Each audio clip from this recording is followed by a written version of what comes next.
Provavelmente você já deve ter visto uma espécie de copo especial, uma taça ou um cálice. Geralmente, um cálice ou uma taça não é usado para beber qualquer bebida.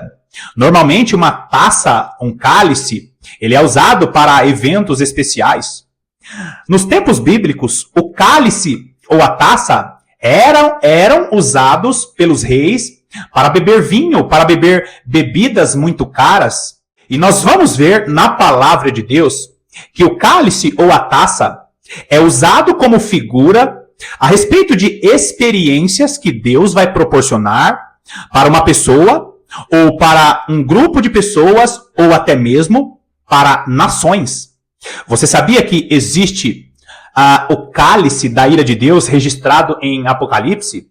O cálice da ira de Deus será derramado nos últimos dias. Nós vemos que as taças serão derramadas.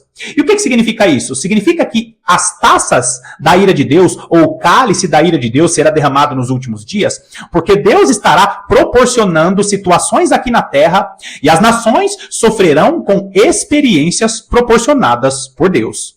Só que cálice ou taça não é apenas para falar a respeito da ira de Deus sobre o ímpio, sobre as nações.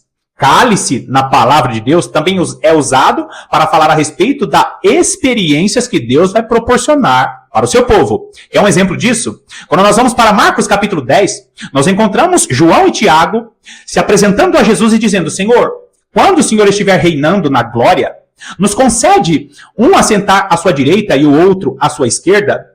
E Jesus olha para Tiago e João e diz: olha, vocês não sabem o que vocês estão me pedindo. Será que vocês podem ser batizados com o mesmo batismo que eu vou ser? Será que vocês podem beber do mesmo cálice que eu vou beber? O que Jesus está dizendo? Jesus está dizendo que o cálice que ele bebeu, ou a experiência que ele passou, é que vai definir a maneira que ele seria usado por Deus. E ali, queridos, quando Jesus ele fala a respeito do cálice que ele beberia, ele também vira para Tiago e João e diz: olha, vocês também vão beber de um cálice. E a história do cristianismo vai nos mostrar que os discípulos, os primeiros apóstolos, eles passaram por experiências, eles beberam de um cálice. Por quê? Porque o cálice que a igreja vai beber nos últimos dias será semelhante ao cálice que os primeiros cristãos beberam. Outro exemplo disso, o nosso Senhor e Salvador, Jesus Cristo, ele está no momento do sofrimento, ele está orando, está transpirando sangue, e ali, em sua oração, ele fala para Deus Pai: Senhor, se possível, aparta-te de mim este cálice, porém, que não seja feita a minha vontade, mas que seja feita a sua vontade. Ou seja, cálice na palavra de Deus é usado como figura para falar a respeito de experiências que Deus vai proporcionar para uma pessoa, para um grupo de pessoas ou até mesmo para nações. E é sobre isso que eu quero falar no vídeo de hoje. Nós vamos iniciar uma pequena série de mensagens falando a respeito do cálice de Neemias, ou da taça de Neemias, que é uma figura, uma tipologia a respeito do que a igreja vai viver nos últimos dias. Você sabia que o que Judá sofreu para a reconstrução dos muros, para a reconstrução do templo, para a reconstrução da cidade, você sabia que o que Judá sofreu será semelhante às situações que a igreja passará? E as experiências que Neemias teve são semelhantes ao que a igreja precisará ter nos últimos dias? Fica comigo até o final dessa pequena série, porque eu tenho certeza que você vai se alegrar comigo nessas revelações. Seja muito bem-vindo a mais essa meditação do canal A Lâmpada para os Meus Pés.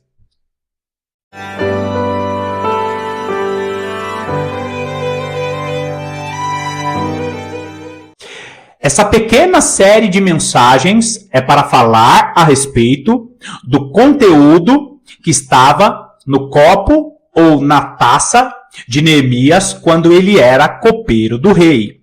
Não esqueça disso. Para que você seja usado com poder e graça nos próximos anos, para que você, igreja dos últimos dias, seja usada com poder e graça, você precisa compreender, você precisa conhecer o conteúdo da taça. Você precisa compreender o conteúdo do cálice que você vai beber. Agora presta atenção nisso. A igreja dos últimos dias, além de ter que ser perita no conteúdo do cálice, você, Neemias, você precisa conhecer o conteúdo do cálice, você precisa conhecer o processo do conteúdo do cálice, porque se você não entender o que você está bebendo para trazer esse vinho perante o rei, você não vai ser usado com poder e graça. Existem duas situações que a igreja verdadeira tem que passar antes de ser usada com poder e graça. Primeiro, o processo da fase do anonimato. A igreja dos últimos dias está sendo formada no anonimato. É por isso que você é desprezado e menosprezado no seu ministério. É por isso que você vê uma pessoa chegando recentemente na igreja e de repente ela já tem um cargo ministerial e você diz assim, ué, o irmãozinho, a irmãzinha acabou de chegar, tem pouco tempo que está aí e ela não fez nada, não trabalhou, não mostrou a unção, e não esqueça disso, a unção, o reconhecimento, o ofício é dado àquele que já está fazendo. A igreja não é como empresa, você recebe um cargo para fazer. A igreja, ela ordena segundo as obras que já estão sendo feitas. Lembra? Atos capítulo 6. E às vezes você fica olhando e dizendo, ué, o irmãozinho ali, ele já está como pastor? Como assim ele já está como pastor? Eu nunca vi nem ele fazendo obra, eu nunca vi ele nem visitando ninguém. Obviamente nós não devemos ficar reparando no chamado dos outros. Mas às vezes, queridos, Deus vai mostrar para você uma injustiça ministerial no meio da igreja que você congrega. Por quê? Para que você entenda, aqueles que não respeitarem o período do anonimato vão passar como vento. Não se preocupe com aqueles que estão sendo ordenados de uma maneira muito rápida, nem passaram pelo processo ou pelo período do anonimato. Então, a primeira coisa que a igreja precisa lembrar, respeite o período do anonimato. Respeite o período do menosprezo, do desprezo. Respeite o período da desvalorização. Por quê? Porque é nesse período que você intensifica a sua vida de oração. Segunda coisa, nós precisamos conhecer o conteúdo da taça que nós vamos beber. E eu não vou falar nesse vídeo aqui a respeito do conteúdo da taça, que é o tema que dá o título para essa pequena série. Por quê?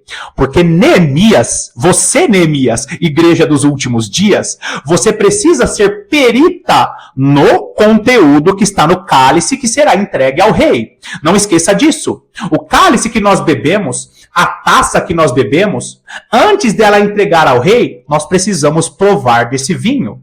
E quando eu falo provar desse vinho, quando eu falo de pegar no cálice, na taça primeiro, eu estou falando a respeito de experiências. Agora, nós precisamos entender o quê? O processo que aconteceu com o reino de Judá, porque assim como o reino de Judá precisou sofrer para que acontecesse uma reconstrução, para que acontecesse uma restauração, a igreja dos últimos dias precisa entender isso. E se você entender que a glória da última casa será maior do que a primeira, quando Deus deu essa palavra para o profeta Ageu, quando Deus deu essa palavra ao profeta, ele não estava falando do reino de Judá. Só que a restauração e o estabelecimento da igreja de Cristo começou com o reino de Judá. É por isso que nós precisamos entender o cativeiro babilônico para você compreender como o papel de Neemias é semelhante ao papel dos cristãos que hoje estão no anonimato. A nação de Israel passou pelo período do Reino Unido, primeiro governou Saul, depois governou Davi, e assim o terceiro rei, completando 120 anos, Salomão. Salomão morre no ano 931 e quem assume o reino é Roboão. Roboão em sua má administração, Roboão por ouvir conselheiros que não eram experientes, ele começa a governar Judá de uma maneira errada. Por causa dos pecados de Salomão, Deus cumpre uma sentença no reinado de Roboão. As 12 tribos são quebradas, 10 tribos vai para um lado e 2 tribos vai para o outro. As duas tribos ficam como reino de Judá e as 10 tribos ficam como reino de Efraim ou de Israel. Você conhece muito bem a história do reino dividido. E aqui tem a revelação maravilhosa das duas casas de Israel, mas eu não vou explicar isso hoje. O reino é dividido. Em 932, Roboão proporciona todas essas coisas, o reino é quebrado. Agora, as 10 tribos, chamada de Reino do Norte, chamada de casa de Israel ou casa de Efraim, cuja capital era Samaria, agora começa o governo com Jeroboão. Então fica Reino do Sul de um lado, Reino do Norte de um outro. O Reino do Sul segue toda a linhagem de Davi, e nós vamos ver toda essa história discorrendo em 1 Reis, 2 Reis, em parte 1 Crônicas, 2 Crônicas, e nós vemos o quê? Que o reino de Judá, ele segue toda a linhagem de Davi até chegar ao nosso Salvador, Jesus Cristo. O reino de Judá nunca deixou de ser reino. Porém, em 722 a.C., a Assíria invade Samaria e toma cativo o reino do norte. O reino do norte que teve ali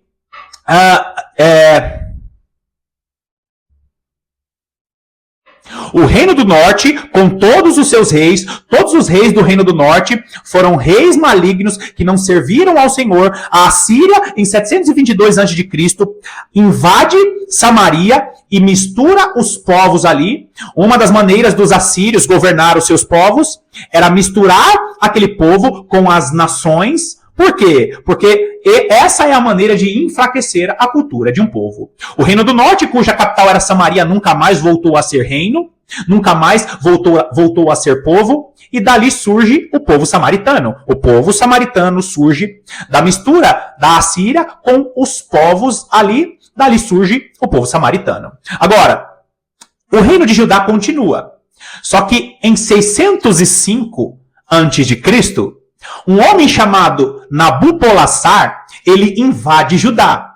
Nabopolassar era o rei da Babilônia e o seu chefe militar se chamava Nabucodonosor. Nabucodonosor, na primeira invasão, era chefe militar de seu pai, Nabopolassar.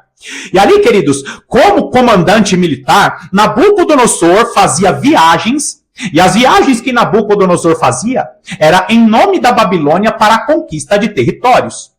Quando chega a 605, Nabopolassar faz a sua primeira investida contra Judá, e Judá tinha a esperança de conseguir a ajuda do Egito. Judá tinha a esperança de conseguir a ajuda das nações. Só que, na verdade, queridos, Deus não quer que você se misture com povos que têm outros deuses, que têm outras crenças. Em 597, aproximadamente 7 anos mais tarde, nesse período dos conflitos, nesse período das guerras, Nabucodonosor recebe a notícia de que seu pai Nabopolassar morre no trono. Agora, Nabucodonosor não é mais chefe militar. Nabucodonosor, em 597 a.C., ele faz a segunda invasão a Judá. Por quê, queridos? Porque acontece ali mais um avanço para a conquista do território de Judá. Nabucodonosor, em 597, é o rei da Babilônia, porque seu pai falecera, e o seu comandante militar, Nabuzaradã, faz a investida e o território de Judá é conquistado. Judá ainda tenta resistir, só que quando chega em 586, a última e mais cruel investida é feita por Nabucodonosor e Judá é tomado de maneira total.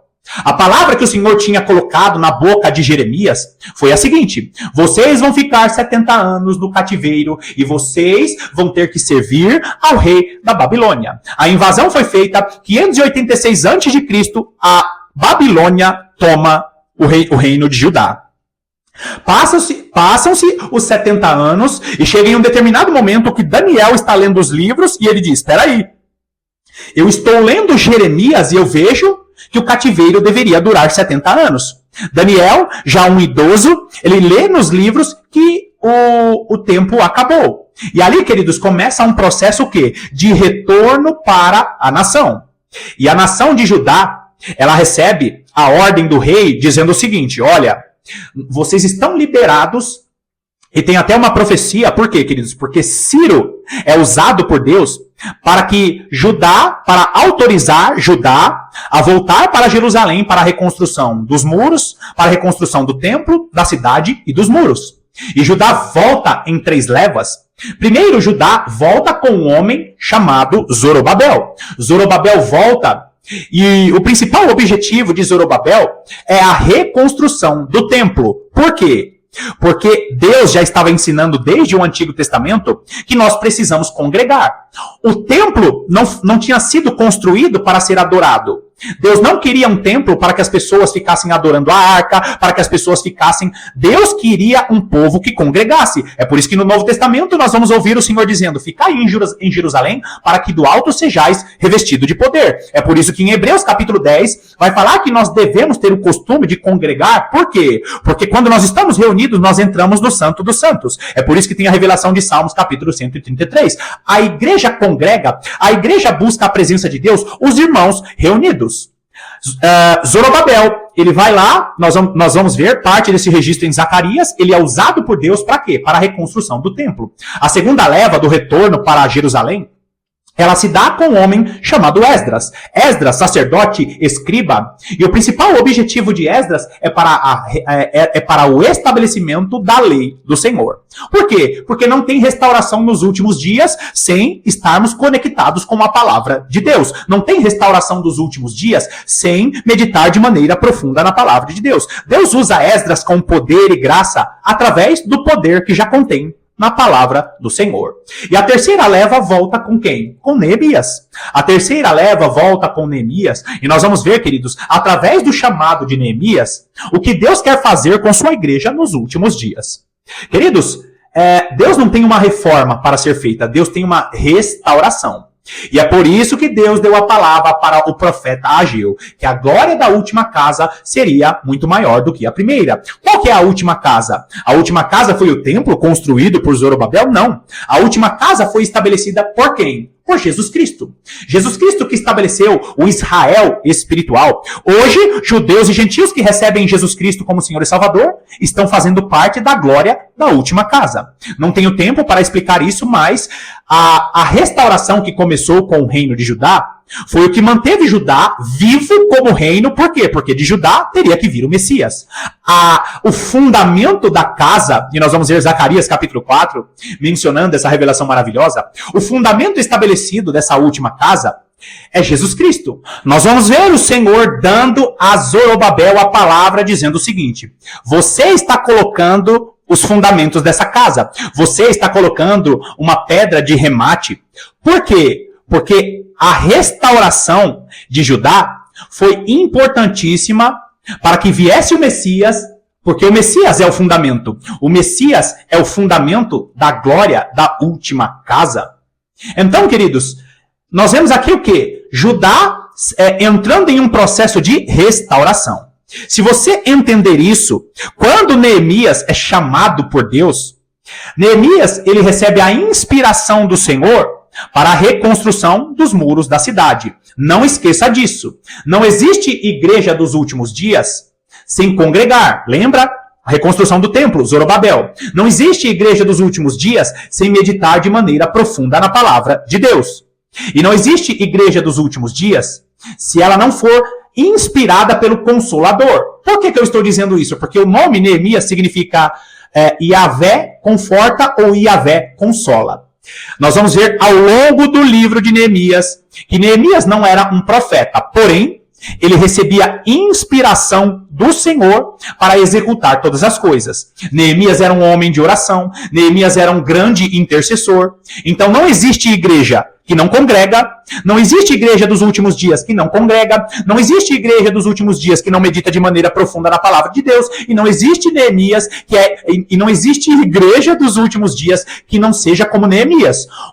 Aquele que é inspirado pelo Consolador, por aquele que conforta, aquele que tem vida de oração. Nós vamos ver uma das orações mais preciosas da palavra de Deus no livro de Neemias. Por quê? Porque Neemias era um homem de oração e estava o tempo todo conectado com Esdras, conectado com a palavra de Deus. Se você entender bem isso, As situações que Neemias estava vivendo são exatamente as situações que a igreja vai viver nos últimos dias. Agora, queridos, presta atenção nisso. Eu não vou colocar todos os versículos na tela para que esse vídeo não fique muito grande. A maior parte dos irmãos que nos acompanham aqui no canal são irmãos maduros, irmãos que conhecem a palavra de Deus. Eu sugiro que para esse primeiro vídeo aqui, você leia todo o capítulo 1 e todo o capítulo 2 para compreender tudo que eu vou falar aqui. Eu vou usar algumas linguagens dos estudos cujos links eu deixo na descrição, mas eu quero que você preste bastante atenção nisso. Primeira coisa, Neemias, capítulo 1, nós vamos ler apenas o versículo 1 e o 2. Versículo 1 diz assim: As palavras de Neemias, filho de Acalias, no mês de Quisleu, no ano 20º, estando eu na cidadela de Suzã. Grava bem isso. Ele estava aqui no mês de Quisleu, não esqueça disso. O mês de Quisleu. Para nós aqui, é o equivalente a novembro ou dezembro, mês de Quisleu. Segue o texto. Veio Anani, um de meus irmãos, com alguns de Judá. Então lhe perguntei pelos judeus que escaparam e que não foram levados para o exílio e acerca de Jerusalém. Agora, irmãos, presta atenção nisso. Eu sei que você conhece a história, eu sei que você conhece o texto, mas eu quero que você entre na história de Neemias, porque será semelhante ao que vai acontecer nos últimos dias e parte disso nós estamos vivendo já isso. Agora, entenda bem as tipologias. Tenta imaginar aqui, e eu vou usar as figuras de linguagem, porque essa série nossa é uma tipologia. Tenta imaginar assim: um cristão piedoso que você conhece se aproxima de você, um cristão piedoso de uma outra igreja, e você começa a conversar com ele. Poxa, como é que estão os cristãos no Brasil? Você já imaginou como é que estão os cristãos no Brasil? E se você conversar com a maior parte dos cristãos do Brasil, o que você vai encontrar? A maior parte dos cristãos que nós conhecemos são cristãos imaturos que ignoram a meditação profunda da palavra de Deus. O que eu estou dizendo? Que nós estamos nos aproximando da grande apostasia mencionada na palavra de Deus, mencionada pelo nosso Senhor e Salvador Jesus Cristo, mencionada pelo apóstolo Paulo em algumas de suas cartas. O que é isso? Muros caídos. Cidade devastada. E está acontecendo exatamente isso. Eu não sei se você lembra da série de vídeos que eu fiz aqui falando a respeito da Grande Babilônia. Quem invadiu Judá foi a Babilônia. Quem está invadindo a igreja hoje, sabe quem que é? A Grande Babilônia. Eu expliquei para você aqui que a Grande Babilônia é um sistema religioso, cultural e político. A Igreja de Cristo está sendo invadida por falsas religiões, está sendo invadida pela cultura, ideologias e tudo mais, e a Igreja do Senhor está sendo invadida pelo quê? Pela política. Então, a Grande Babilônia, que é um sistema político, cultural e religioso, está invadindo a igreja, assim como a Babilônia invadiu Judá naquela época. Existe grande semelhança do que Judá viveu no Antigo Testamento com o que a igreja está vivendo hoje. Só que a devastação, queridos, nos dias de hoje, é uma devastação espiritual. Os muros estão caídos, mas os templos suntuosos estão sendo erguidos. Os muros espirituais estão derribados, mas as igrejas são cada vez mais ricas. O que está acontecendo? A igreja foi invadida pela Grande Babilônia, sistema religioso, político e cultural. Agora, Neemias, assim como eu e você, que estamos escondidos, assim como eu e você, que só somos conhecidos pelo rei, o que nós estamos vendo? Os muros caídos.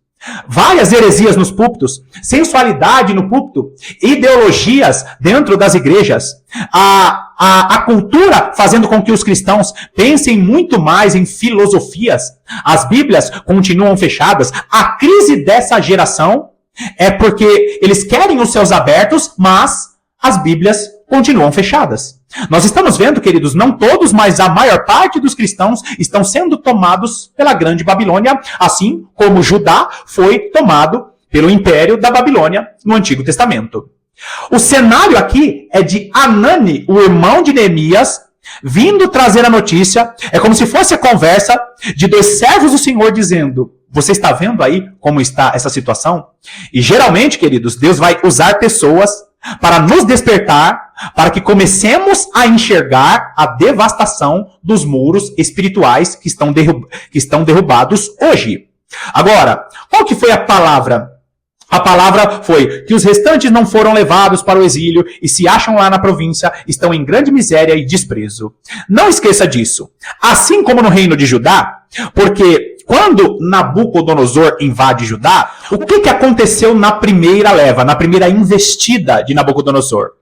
Primeiro foram levados aqueles que eram considerados nobres, inteligentes, que tinham ali uma linhagem real. Foi na primeira leva que foi retirado de Jerusalém Daniel, Misael, Ananias e Azarias, ou Sadraque, Mesaque e Abednego. Nessa primeira leva foram quem? Os nobres. E nós estamos vendo hoje, quem são os primeiros enganados? Os pastores. Os pastores que estão sendo desviados, aqueles que são considerados príncipes nas igrejas, que estão cometendo os primeiros erros, estão sendo levados para a Babilônia.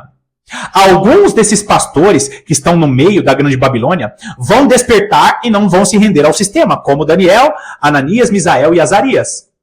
Agora, nós vamos ver, queridos, Anani relatando para Neemias, olha, a cidade está devastada e não esqueça disso.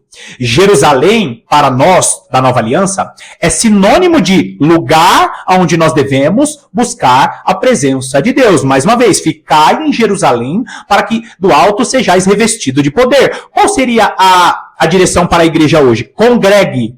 Congregue porque eu vou derramar o Espírito Santo. Irmão Paulo, por que eu preciso congregar? Mais uma vez, Hebreus capítulo 10, o corpo de Cristo reunido. Reunido para quê? Porque um é braço, um é perna. Lembra o corpo de Cristo? Nós fazemos parte dos membros do corpo de Cristo. O corpo de Cristo é o quê? Bem ajustado com o auxílio de todas as juntas. Você é o dedo, eu sou o braço, o outro irmão é o ombro. E assim nós vamos fazer o quê? Nós vamos ser usados com poder e graça. Ficai em Jerusalém para que do alto sejais revestido de poder. Ou seja, congregue, porque é aí que o Senhor vai derramar grande poder e autoridade para os últimos dias.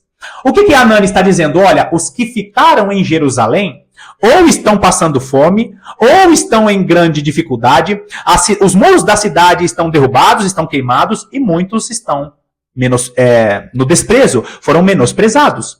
A igreja dos últimos dias é uma igreja que passa por dificuldades, porque essa igreja é uma igreja anônima.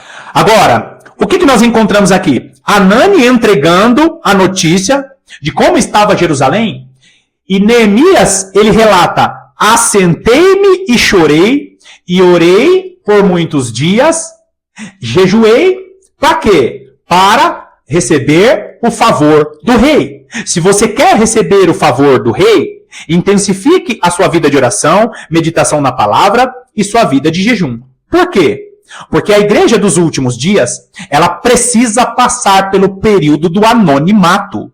Queridos, tem muita gente querendo pular processo, tem muita gente querendo pular o período do anonimato. E você, cristão, que quer viver o momento de conhecer o conteúdo do cálice, é você que vai levar esse cálice nas mãos do rei.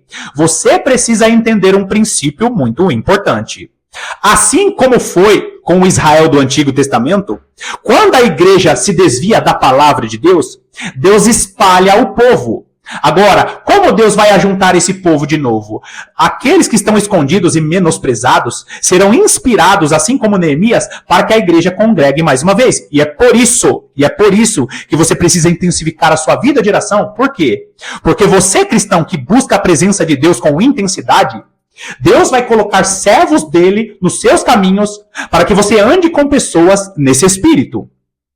Nós vamos ver Neemias começando essa busca pela presença de Deus no mês de Quisleu, que é equivalente a novembro e dezembro dos nossos dias.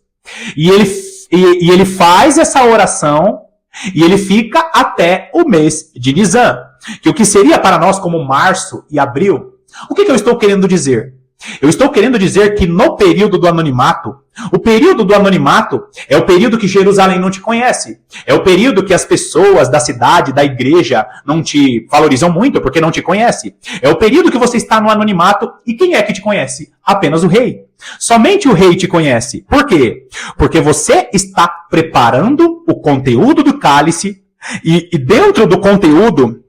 E no conteúdo desse cálice, dentro desse cálice, é aquilo que você está produzindo para apresentar ao rei. Neemias, ele começa a orar no mês de Quisleu e ele finaliza a busca pela presença de Deus. O jejum, a oração, orando de manhã, orando no período da noite.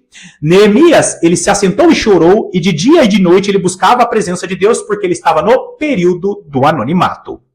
Ele fica de novembro a dezembro, até março e abril, de cerca de 3 a 4 meses, buscando a presença de Deus. Por quê? Porque quando você for se apresentar para exercer o seu chamado e para preparar o conteúdo do cálice, Deus espera te encontrar com sua vida de oração em dia. Amados irmãos, nós vamos finalizar esse primeiro vídeo aqui, e eu espero que você fique comigo para os próximos vídeos, porque nos próximos vídeos nós estaremos falando a respeito do conteúdo do cálice de Neemias. Será que você não está no período do anonimato sendo preparado para os próximos anos, talvez para os próximos meses que nós vamos viver?